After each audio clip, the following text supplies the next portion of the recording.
James here with Easy Liner. Today we're going to spend some time going over basic maintenance items that apply to almost all of our paint striping units. These are things that you need to pay attention to on a regular basis to keep you striping throughout the year. Let's take a closer look.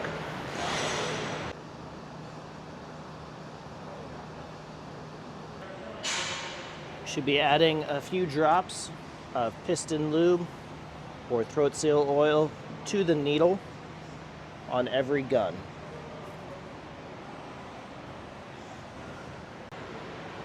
Check the oil level in your high pressure pump wet cup every day.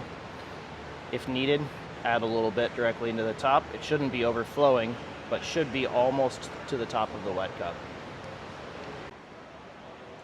Double check your safety relief valve on your air tank and on top of the bead tank. Before startup, always confirm that your hydraulic tank gate valve is open. This should be a counterclockwise open, clockwise closed. Now that we've done pre-check, we should be safe to start up the aux engine. Following startup, once the compressor is running, we'll go through our post-startup inspection before we start striping for the day.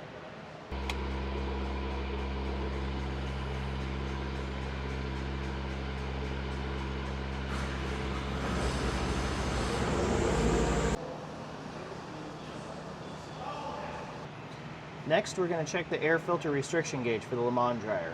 Your engine and compressor should be running at this point, and we need air flowing through the dryer for the restriction gauge to work properly. You can see the restriction gauge on top. This should be green while we're flowing air. The best ways to flow air through the system is going to be using an air takeoff with a hose attached and an air end on it. The other option would be to have the bead tank pressurized using our air supply valve opened here.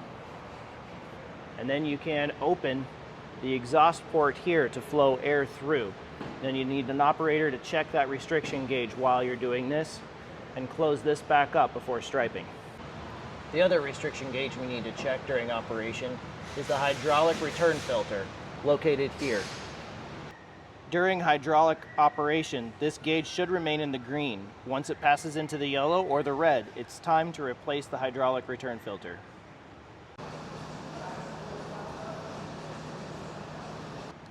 At the end of the day, when you're done operating, always come to the air tank and open the drain valve at the bottom to let out any moisture that may have built up at the bottom of the tank. Next, using a brass or nylon bristle brush, we can come clean off the dried paint residue, apply some grease, and then give the tip a quarter turn.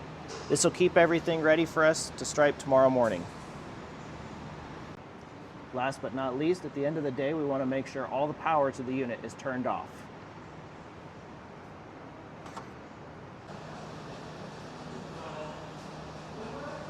Next, we're going to look at grease points. We're going to be using high-temp lithium grease for all of these. Each pivot point on the paint carriage, both sides, has a grease zerk, which needs to be greased, as well as the swivel portion of the wheel. If you have a line guide equipped on the front of your truck, there are additional grease points. A swivel here, on the wheel, each one of these. As we run the unit, we're going to be pulling moisture from the air into the compressor oil. Over time, this builds up and we do need to drain it out. If you live in a more humid environment, we need to drain this out more often as compared to an arid, dry climate. The Boss 210, 250 DUS compressors have a drain port on the outside of the unit and a ball valve just behind that on the inside. You can reach up underneath and behind to access that ball valve. The Boss 185 has an oil drain port with a built-in valve just on the outside.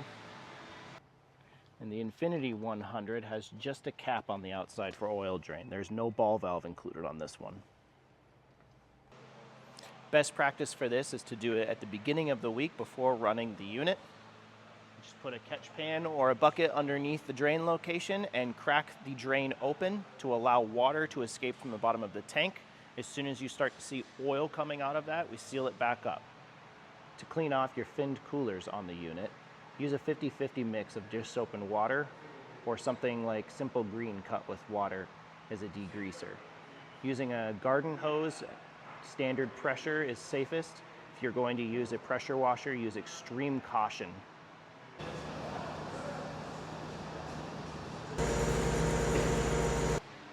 With the carriages fully extended, I reapply a graphite base coating. We use Easy Slide on both of the outrigger bars. This will keep everything dry so that it doesn't collect debris. It also allows it to slide smoothly in and out for continued operation. While the cart's out, I inspect all of my hoses from the cart going back up underneath the truck. If your paint carriage has an actuated caster extension, you should also extend that out and apply the graphite spray to the square bar as well. Before pulling paint carriages back in, it is important to check all of the shims and hardware for the outriggers. Make sure that all the hardware is attached and tight, and make sure that these shims are wearing evenly or not showing signs of damage.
Thanks for joining us today, and take it easy.